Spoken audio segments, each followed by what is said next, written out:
نعیم صاحب، 9 دسمبر 2024 کو انڈیا کے ایک AI ایکسپرٹ اتل سبھاش نے خودکشی کر لی. اس کی زندگی میں ایسے کیا معاملات ہوئے کہ وہ اپنی زندگی کو ختم کرنے پر مجبور ہو گیا؟ اور صاحب آج جو ہم پروگرام کر رہے ہیں وہ دل ہلا دینے والا واقعہ ہے. کلیجہ پھٹتا ہے. اس واقعے کے پس پردہ جو حقائق ہیں، جب میں نے وہ دیکھے، پڑھے، ان پہ ریسرچ کی، تو یہ معلوم ہوا کہ یہ نظام انصاف جو ہے نا، اس کے منہ پر ایک زناٹے دار تماچا ہے. معاشرتی المیوں کی ایک ایسی داستان ہے جو عالمگیر شہرت تو پا گئی، لیکن جس اذیت سے گزر کر اس نوجوان نے، 34 سالہ نوجوان تھا وہ، اتل سبھاش، بھارت کے اس علاقے میں رہتا تھا جہاں کے بہت عالمی شہرت کی حامل جو شخصیات ہیں، جہاں سے جنم لیا انہوں نے، اس علاقے کے رہنے والے اس نوجوان نے جس دلسوز اور دلدوز انداز میں خودکشی کی، اور وہ عوامل جنہوں نے اس کو خودکشی کی دیوار کی طرف دھکیلا، وہ اس قدر خوفناک اور ہولناک ہے کہ روح انسانی کانپتی ہے. وہ نوجوان جس کو اس کے والدین نے نہایت قسمہ پرسی میں، بدحالی میں اور انتہائی غربت کے عالم میں پالا پوسا تھا، اس کو پڑھا کے AI ایسا انجینئر جو آرٹیفیشل، جو مصنوعی قسم کی جو ہے نا ذہانت ہوتی ہے، اس پہ اس نے دسترس حاصل کی تھی. اور جب اس کو روزگار ملا، معاش ملا، تو گھریلو حالات درست ہونا شروع ہوئے اور غربت جو ہے وہ امارت میں بدلنے لگی. اس کے لیے گھر مکمل ہو گیا تھا، صرف ایک چیز کی کمی تھی، اور وہ تھی کہ اتل سبھاش جو ہے وہ کسی طریقے سے اپنی شریک حیات تلاش کر لے، جو اسے ملی بھی. جو ملی. اور ملی کس طرح؟ اب یہ بھی بعض انگلیاں اٹھتی ہیں، اعتراضات سامنے آئے کہ شادی.com ایک بڑی ویب سائٹ ہے، بھارت میں تو بہت دیکھی جاتی، اس پہ اس نے اپنے رشتے، ازدواج جو ہے اس کے لیے تلاش شروع کی. اور یہ تلاش شروع ہوتی ہے 2018 میں. اسے ایک لڑکی ملتی ہے جس کا نام تھا نکیتا سنگھانیا. اس نے، نکیتا جو ہے، اس خاتون سے معاملات طے کیے اور یہ فائنلی ڈیسائیڈ ہو گیا کہ دے ول گیٹ میری. اچھا، اسے نکیتا ہی کیوں پسند آئی؟ 5-6 لڑکیوں میں سے اس نے منتخب کرنی تھی ایک. نکیتا اس لیے پسند آئی، اس کی وجوہات ہیں 2-3. پہلی وجہ تو یہ بنی کہ وہ بہت کم گو تھی. اچھا. بہت کم بولتی تھی اور آہستہ بولتی تھی. اب اس کے والدین نے بچپن سے کہا ہوا تھا کہ جی جو بچیاں کم گو ہوتی ہیں نا، وہ بہتر ثابت ہوتی ہیں، سمجھدار ہوتی ہیں، گھر گھرستی والی ہوتی ہیں، سگڑ ہوتی ہیں، کم گو بچیاں. کیا نکیتا تھی ایسی؟ تھی کم گو، لیکن اس معیار پہ پورا نہیں اترتی تھی کہ بھی کم گو ہونے کی وجہ سے سمجھدار بھی ہوتی، گھر گھرستی والی ہوتی، گھر بسانے میں کامیاب ہوتی. بٹ صاحب وہ جو باتیں مشہور تھی نا روایت کے تحت، وہ روایات تو موجود تھیں، لیکن یہ کم گو کسی اور وجہ سے تھی. یہ وجہ نہیں تھی کہ یہ سمجھدار زیادہ ہے. یہ کم گو جو دوسرے معنوں میں کہا جاتا ہے نا، کہ بچیاں جو ہیں وہ کم بولیں شادی سے پہلے تو شادی کامیاب رہتی ہے. اگر وہ زیادہ بولیں گی تو میاں سمجھے گا بیوقوف ہے، پاگل سی ہے، شرری ہے. تو اس نے اپنی باتوں کو، اپنی حقیقت کو، جو اس کی اندرونی نکیتا تھی، اس کو چھپانے کے لیے اس نے کم گوئی شروع کی تھی. اور کم گوئی کے دوران یہ 2018 سے لے کے 2019 اپریل میں ان کی شادی طے ہو گئی. دونوں خاندان ملے، انہوں نے کہا جی ٹھیک ہے. لڑکے نے کہا مجھے پسند ہے، انہوں نے کہا جی اوکے ٹھیک ہے. ان کی شادی ہو جاتی. اتل خوش تھا؟ اتل خوش تھا اور اس نے پسند کیا، انتخاب کیا اس کا. لیکن بعد میں وجہ موت بھی وہی بنی. اپریل 2019 میں یہ بیاہے جاتے ہیں اور یہ جوڑا خوشی و خضوع کے ساتھ اپنے گھر میں آ جاتا ہے. اب یہ فوری طور پہ گھر میں آنے کے بعد پھر کم گو ہے، بول تو کم ہی رہی ہے بچی. یہ موریشس جاتے ہیں فار ہنی مون. اچھا. جب موریشس جاتے ہیں تو یہ محسوس یہ کرتا ہے کہ بھئی یہ تو مجھ سے کچھ فاصلے پہ ہے. یہ دوری محسوس کرتا ہے. جب وہ دوری محسوس ہوتی ہے تو وہ کہتا ہے جی کہ پسند کی ہے میں نے، پسند کی شادی ہے ہماری، تم مجھے پسند کرتی ہو؟ کہتی میں تو بالکل آپ میں پسند بھی نہیں کرتی، آپ میں دلچسپی بھی نہیں رکھتی. تو شادی کیوں کی؟ اس نے کہا تمہیں شادی کیوں کی؟ اگلا سوال تو یہی تھا. اس نے کہا میں نے شادی اس لیے کی کہ میرے والد جو ہیں وہ بیمار ہیں. میری والدہ اور میرے والد نے یہ زور لگایا تھا کہ تم فوری طور پہ اپنا جو ہے نا بندھن تلاش کر لو تاکہ ہم اپنی زندگی میں تمہارے والد جو ہیں وہ اس فرض سے فرض منصبی جو ہے اسے سبکدوش ہو جائیں گے. انہوں نے کہا ٹھیک ہے. انہوں نے کہا میں نے تو شادی تم سے اپنے والد کی بیماری کی وجہ سے تھی.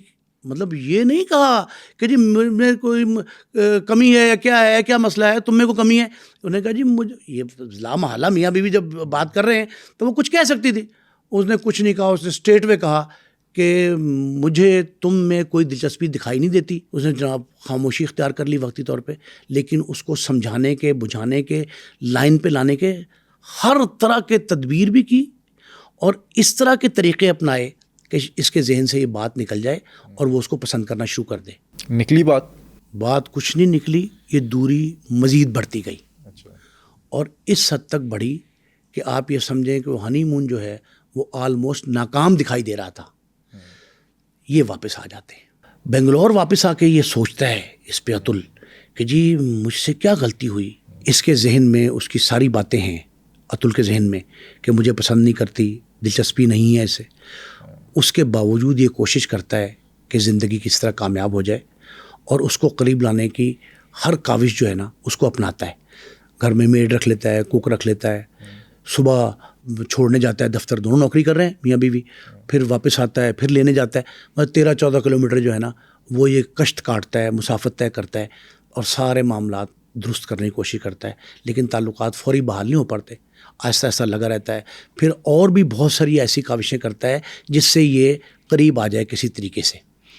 یہ نکیتا جو ہے نا، یہ کوشش میں کسی اور اس کے ذہن میں کیا خرابی تھی، کیا خرناس تھا، اس کا پتہ نہیں ہے. لیکن یہ بات درست ہے کہ اتل نے اپنی طور پہ ہر طرح کی کوشش کی. پھر کوئی 2-3 ماہ بعد تعلقات بحال ہوتے ہیں اور تعلقات بحال ہونے کے بعد یہ خوشی اس کو یہ نصیب ہوتی ہے. اتل کی زندگی میں 1-2 خوشی کے موقع آئے ہیں، باقی ساری غمزدہ ہے، غمگین ہے، غم سے بھرپور ہے.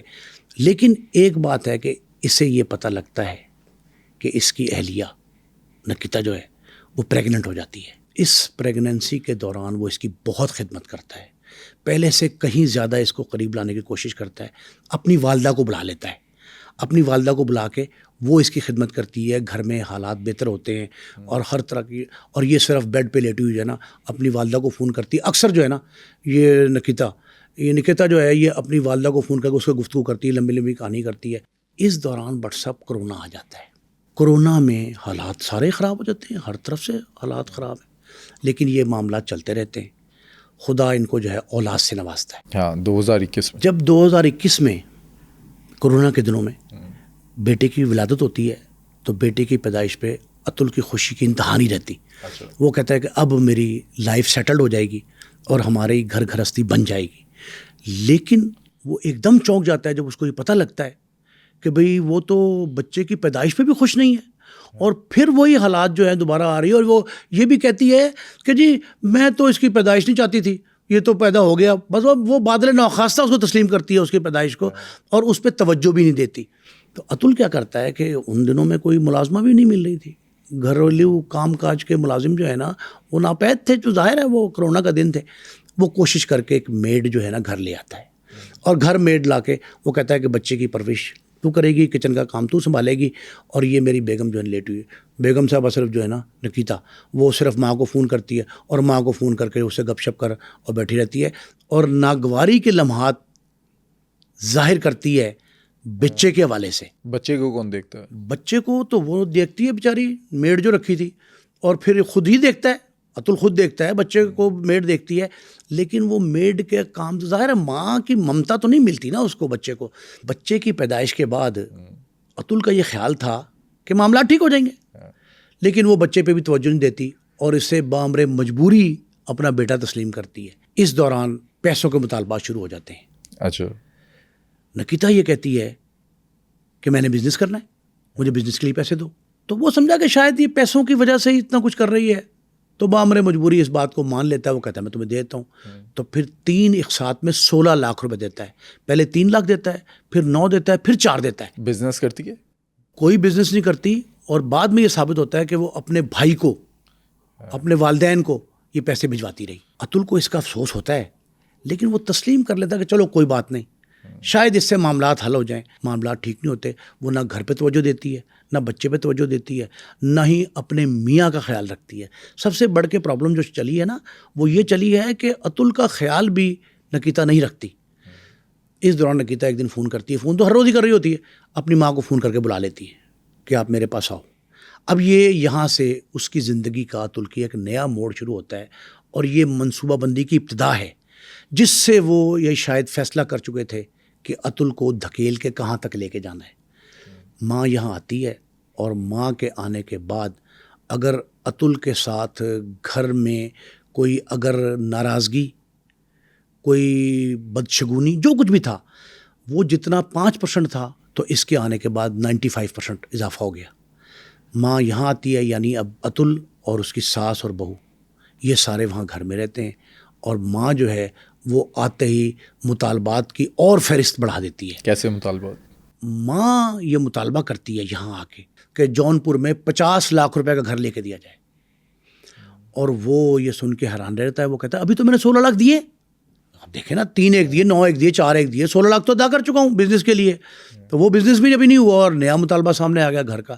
وہ کہتے ہیں جی کہ اگر تم نے یہاں تک معاملہ ہوتا ہے کہ اگر تم نے رہنا ہے ہماری بیٹی کے ساتھ تو تمہیں 50 لاکھ روپے کا نیا گھر اس کو لے کے دینا ہوگا. دیا اس نے واضح انکار کر دیا. اتل یہ سمجھ گیا کہ یہ مزید ڈیمانڈ بڑھتی جا رہی ہیں اور میرے لیے جو ہے نا یہ شکنجہ تیار ہو رہا ہے. وہ انکار کرتا, اس نے کہا جی میں پیسے نہیں دوں گا. ماں اور بیٹی دونوں جو ہیں اس کو خاصا برا بھلا کہتی ہیں. جب معاملات بگڑتے ہیں, 50 لاکھ کا مطالبہ پورا نہیں ہوتا تو اس پہ یہ خاصا تو تکرار کے بعد وہ بیٹے کو نومولود کو اٹھاتے ہیں اور اٹھا کے اپنے گھر چلے جاتے ہیں. اتل کی زندگی میں یہ ایک عجیب مرحلہ تھا کہ بیوی پہلے ناخوش تھی, دلچسپی ظاہر نہیں کر رہی تھی, ناراضگی بن رہی تھی. بیٹا بھی پیدا ہو گیا, اس کا خیال بھی نہیں کیا, میاں کا خیال نہیں کیا. اب ایک نیا مرحلہ آیا کہ وہ ناراض ہو کے ساس جو ہے اپنی بیٹی کو لے کے چلی جاتی ہے. بچہ گود میں ہوتا ہے اور وہاں جا کے گھر جا کے یہ باقاعدہ یہ اس نے اپنی جو خوفناک قسم کی ویڈیو ہے, اپنا آخری بیان جو ہے اس میں بھی نشاندہی کی ہے اتل نے اس بات کی کہ جی مجھے میرے ساتھ یہ جو ظلم کا آغاز ہوا تھا وہ اسی دن ہو گیا تھا جب میرے گھر سے میرے بیٹے کو زبردستی لے گئے اور پھر مجھے ملنے بھی نہیں دیا گیا. یہ معاملہ بگڑتا گیا اور اس کے بعد ڈیمانڈز جو ہے نا یہاں تک آئیں. پہلے ان سے کہا کہ جی مجھے بزنس کے لیے پیسے دو, نہیں لے کے کیا نہیں بزنس. پھر کہا جی گھر کے پیسے دو, اس پہ ناراض ہو کے چلی گئی. معاملہ جو ہے نا خرابی کی طرف جاتا ہے اور اس دوران نکیتا جو ہے وہ عدالت سے رجوع کر لیتی ہے. پہلا کیس کرتی ہے اپنے علاقے میں اور وہ کرتی ہے نون نفقے کا. نون نفقہ ہوتا ہے کہ میرا خرچہ دیا جائے اور میرے نومولود کا میرا بچہ جو ہے, اب تو ماشاء اللہ وہ 4 سال کا ہے بیٹا, وہ اس کا خرچہ دیا جائے. یہ عدالت میں کیس کرتی ہے اور یہاں سے ایک ایسا عجیب طرح کا سانحہ شروع ہوتا ہے. بٹ صاحب جس ہولناک سفر سے گزرا وہ اتل جو ہے, 1 2 3 4 9 کیسز, اچھا 6 کیس لوور کورٹس میں اور 3 کیس ہائی کورٹ میں. اور اس میں سب سے بڑھ کے کیا بات دیکھی جاتی ہے, وہ 2 باتیں. کون سی؟ پہلی بات کہ کیس اس کی رہائش بنگلور سے دور کیا جائے. ہاں, جونپور میں کروائے. جونپور میں کرائے کہ آنا جانا مشکل ہو, مطلب تنگ کرنے کی ایک سبیل تھی نا, وہ راستہ اپنایا گیا. دوسرا, تاریخیں ایسی ڈلوائی جاتی تھیں جس میں اس کے لیے پریشانی ہو, اتل جا نہ سکے, جاب چھوڑنی پڑے. مطلب انہوں نے تنگ کرنے کا ہر حربہ استعمال کرنا شروع کر دیا. اور ایک وقت ایسا آیا کہ عدالت میں چکر تو کاٹ رہا تھا بیچارہ, اور وہ جو ہے نا عجیب طرح کا رویہ اس کا ہو گیا تھا, چڑچڑاپن بھی آ رہا تھا. بیوی تو تھی اس طرح کی, وہ خود بھی تنگ آ گیا تھا کہ ابھی ایک عدالت میں, کبھی دوسری میں, کبھی تیسری میں. عدالتی نظام جو تھا اور جو چکر کٹتے تھے اس کو, جو تاریخیں پڑھتی تھیں, جو رویہ برداشت کرنا پڑتا تھا, بٹ صاحب وہ اتنا خطرناک تھا کہ وہ ذہنی معذور بن گیا اور وہ ہر روز تنگ رہنے لگ پڑا. لوگوں سے, دوستوں سے تذکرے کرتا تھا اپنے بھائی سے. اس حد تک تو اس نے برداشت کر لیا لیکن پھر مرحلہ دوسری دفعہ جو شروع ہوا تو پہلے تو صرف اس کو زچ کیا، تنگ کیا، پھر اس کے والدین کو، اس کے بھائی کو، اچھا ان پر بھی کیس ہو ان گیا؟ پہ بھی مقدمات درج کرنے شروع کر دیے. اب آپ صرف ایک نظر یہ دوڑائیں کہ جو اس کے والدین پہ اور اس کے چھوٹے بھائی پہ ایک کیس کیا گیا قتل کا، کس کے قتل کا؟ 302 کا قتل نکیتا کے والد کا. اب والد کے بارے میں اسٹیبلش تھی یہ بات کہ بیمار ہیں وہ، شادی بھی اس لیے جلدی میں اجلت میں کی تھی شادی کہ جی بیمار ہیں والد. اس والد کی بیماری کے اسباب کو پس پش ڈال کے قتل کا الزام عائد کر دیا اپنے شوہر پہ کہ اس کی وجہ سے میرا والد جو ہے وہ موت کے منہ میں گیا ہے. اپنے باپ کا قتل شادی کے اتنے عرصے بعد کیوں یاد آیا اسے؟ دیکھیں باپ تو بیمار تھا، اس کی تو نیچرل ڈیتھ تھی، سب کو پتا تھا، انہوں نے خود کہا کئی بار کہ جی وہ نیچرل ڈیتھ. لیکن عدالت میں دیکھیں وکلا ہمارے بھائی جو ہے نا وہ بھی یہ کوشش کرتے ہیں کہ مخالف کو ایسی جگہ پہ پھنسایا جائے جہاں اسے راہ فرار اختیار کرنے کا کوئی ڈھنگ ہی نہ آئے، سمجھ ہی نہ آئے کیا کرنا ہے. تو انہوں نے 2019 میں ہونے والی ڈیتھ کا 2022 میں مقدمہ قتل درج کرایا. اچھا عدالت کے حکم کے تحت کارروائی شروع ہو گئی. 302 کے مقدمے میں پھنسا دیا ان کو، والدین کو بھی ڈال دیا، بھائی کو بھی ڈال دیا. اب اندازہ یہ لگائیں کہ جو لوگ اپنے داماد پہ، اپنے والد، اپنے میاں، ان کا قتل ڈال سکتے ہیں. یہ مقدمات کی آپ تفصیل دیکھیں. 302 کے بارے میں یہ کہا جاتا ہے کہ اگر ہرے بھرے درخت پہ لگ جائے تو وہ سوکھ جاتا ہے. یہ مثل مشہور ہے اور ہندوستان کی یہی برصغیر کی مثل ہے. اس مثال کے تحت یہ ضرب الامثال جو ہے نا ان کے پیچھے پوری پوری تاریخ کہانی ہوتی ہے. اس مثل کے تحت 302 کا مقدمہ بھی بھگتا اس نے، اس کے والدین نے چکر لگائے. لیکن یہ آپ دیکھیں کہ اس کے علاوہ کیا کیا مقدمات کون کون سے جو 377 377 غیر فطری فعل. غیر فطری فعل یہ ہے کہ وہ کہتے ہیں جی یہ ازدواجی زندگی کے ساتھ ساتھ یہ بدفعلی کا مرتکب ہوا. اتل سبھاش پہ الزام، اس نے وضاحت بھی ویسے 2-3 دفعہ کی، وہ ایک عجیب بھونڈا مذاق تھا. پھر اس کے بعد 498 وہ کس چیز کی؟ جہیز کی ڈیمانڈ. بھائی جب شادی ہوئی تھی تو آپ نے کوئی اعتراض نہیں کیا. یہ بات تو بڑا معقول تھی اس کی اتل کی کہ شادی وقت تو جہیز. پر سب ایسے جہیز کے بارے میں سمجھیں کہ 1983 میں نا انڈیا میں یہ جہیز ایکٹ کے خلاف ایک پوری تحریک تھی، جس کے بعد یہ 498 A1 A2 یہ ساری دفعات جو ہے نا ان کا اضافہ کیا گیا، ترامیم کی گئی. تو جہیز کی ڈیمانڈ کو غیر قانونی قرار دیا گیا. لیکن جو شخص ڈیمانڈ، پھر بھی ڈیمانڈ ہوتی نہیں، ڈیمانڈ کرتا رہے وہ تو ٹھیک ہے. یہ کہتا ہے میں نے تو کبھی ڈیمانڈ جہیز کی کبھی کی نہیں. انہوں نے یہ بھی کہا جی کہ شادی کے بعد ہمارے ظاہر ہے یہ ظاہر بھی کر رہے ہیں کہ تعلقات خراب کیوں ہوئے. یہ تو نہیں کہہ سکتے تھے نا، اس کے سسرال والے یہ تو نہیں کہہ سکتے تھے کہ ہم نے ڈیمانڈ کی 16 لاکھ ایک لے لیا، 50 لاکھ کی اور ڈیمانڈ کر رہے تھے، یہ تو نہیں کہنا تھا نا. انہوں نے الزام یہ لگایا پہلے سوڈمی کا کہ جی بد اخلاقی بدفعلی کا مرتکب ہے یہ. دوسرا انہوں نے الزام لگایا جہیز کی ادائیگی. جہیز دیا تھا انہوں نے جہیز جو معقول تھا وہ دیا ہوگا، لیکن اس نے ڈیمانڈ نہیں کی تھی کوئی. یہ تو کئی دفعہ کہتا میں نے تو مانگا نہیں، نہ مجھے چاہیے جہیز، اللہ کا دیا میرے پاس سب کچھ ہے. پھر ایک مقدمہ 323 406 506 125 اچھا 156/3 یہ سارے ناقابل ضمانت ہیں سارے کے سارے. پھر ایک HMA ہے ہندو میرج ایکٹ، اس کی دفعہ 13 کا مقدمہ. یہ سارے سسر پر قتل کا مقدمہ میں نے 302 بتایا. یہ ساری دفعات کے مقدمات جو ہیں نا ان پہ درج ہو گئے اور ان میں سے کسی ایک کو بھی سچ ثابت نہیں کیا جا سکا، بلکہ 302 جو ہے نا وہ تو وڈرا کرنی پڑی. نکیتا نے وہ کیس 302 کا وڈرا کر لیا 2023 میں. اور وہ کیوں کرنا پڑا؟ وہ اس لیے کہ ایویڈنس اتل نے پیش کر دی کئی کہ جناب یہ دیکھیں یہ تو نیچرل ڈیتھ ہے ہی ہوئی ہے, اس میں تو قتل کا کوئی الزام ہی ہے ہی نہیں, کہیں لگا ہی نہیں کبھی. تو ان کو خوف پڑ گیا, تو نکیتا نے بیان دیا عدالت میں جا کے کہ میرے وکیل نے مجھ سے پوچھے بغیر یہ درخواست جمع کرائی ہے, حالانکہ دستخط بھی موجود ہے, 3 جگہ بھی دستخط ہیں, 302 کے مقدمے کے اندراج کے لیے 3 دستخط کیے ہیں, 2 گواہیاں بھی ہیں ماں کی اور بیٹے کی. اس کے باوجود یہ مقدمہ جو ہے 302 کا 1 سال آلموسٹ چلتا رہا, اور ماں باپ یعنی اس کے اتل کے والدین اور بھائی وہ مقدمے کی سماعت کے لیے عدالتوں میں پیش ہوتے رہے, اور وہ جو چکر کاٹنے پڑتے تھے وہ اس قدر خطرناک تھے کہ یہ زچ ہو گیا, تنگ آ گیا کہ جی یہ ہر روز کے مقدمے, نوکری خطرے میں پڑ گئی.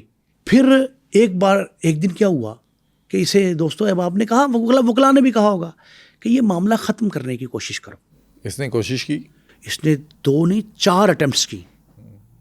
اس نے ایک دفعہ کہا کہ ہم بیفور دی کورٹ یا عدالت سے ہٹ کے ان کا فیصلہ کر لیتے ہیں, اپنی بیوی سے کہا, اپنی ساس سے کہا.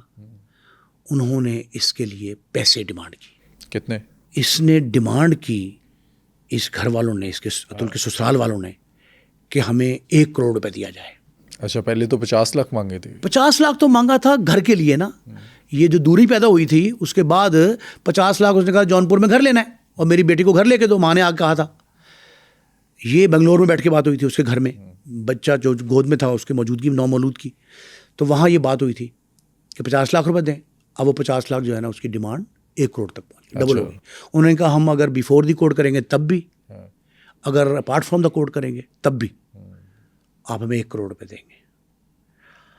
اب اس نے انکار کیا, اس نے کہا میں 1 کروڑ روپے کہاں سے لاؤں, کس طرح دیا جائے. اب یہ 1 کروڑ روپے اس لیے کر رہے تھے, یہ بھی میں آپ کو بات بتاؤں, یہ فیملی کورٹ نے ان کو 40,000 روپے ماہانہ نان نفقہ خرچہ بیوی کا اور بیٹے کا 40,000 مقرر کیا تھا. تو انہوں نے کہا جی کہ اگر ہم کروڑ کی ڈیمانڈ کریں گے اور کروڑ کی ڈیمانڈ مانگ لے گا, اگر مان گیا یہ اتل کہ میں کروڑ دے رہا ہوں, تو یہ ہم کہیں گے دیکھیں اس میں کروڑ بھی ہے تو یہ 40,000 کو بھی 80,000 کر دیں آپ. یہ اس نان نفقے کی جو مقدمہ ایک نان نفقے کا بھی ہے نا, کہ اس سول سوٹ کے ریٹ کو, رقم کو بڑھانے کے لیے, ڈبل کرنے کے لیے یہ 1 کروڑ کی ڈیمانڈ کی گئی. اس نے انکار کر دیا, اس نے کہا اس کا تو منہ ان کا کھل جائے گا. اس نے انکار کیا, 2 3 4 بار جو ہے وہ کوشش ہوتی رہی. یہ درمیان میں میں آپ کو ایک واقعہ سناؤں گا, بڑا حیران کن ہے کہ عدالتی اہلکار اور عدالتی جج کیا کرتے تھے, وہ بھی بتاتا ہوں میں آپ کو. اس کو 1 کروڑ کی ڈیمانڈ کو اس نے ٹھکرا دیا. اس نے کہا جی میں نہیں. اچھا, کہتے ہیں بعد میں یہ 3 کروڑ ہو گئی تھی. 1 کروڑ کی ڈیمانڈ جو ہے وہ درمیان میں جو کیس رائپ اپ ہوا وہ ڈیمانڈ بڑھتی گئی. اور ایک ایسا موقع ہے, ایسا عجیب سی بات ہے, سمجھ نہیں آتی قانون قاعدہ کیا ہے, کہ یہی 1 کروڑ کی رقم مانگی گئی 3 کروڑ میں بدل گئی, 3 گنا بڑھا دیا اس کو, 3 کروڑ بھی ڈیمانڈ ڈالی گئی. ایک وقت کیا ہوتا ہے کہ یہ اپنی بایوگرافی میں, اپنی ویڈیو میں کہتا ہے کہ مجھ سے عدالتی اہلکار 50 روپے سے لے, اس کا نام بھی لیتا ہے یہ, 50 روپے سے لے کے 1,000-1,500 روپے تک چھوٹے چھوٹے کاموں کی ڈیمانڈ کرتے تھے. اچھا, پیسے مانگتے تھے. پیسے مانگتے تھے. مطلب یہ آپ سمجھ لیں کہ جو اس کا نظری بیان ہے خودکشی سے پہلے, اس ویڈیو میں اس نے لکھا ہے, کہا ہے نوٹ میں بھی, کہ چپے چپے پہ عدالت میں کرپشن کی نئی نئی کہانی سامنے آتی ہے.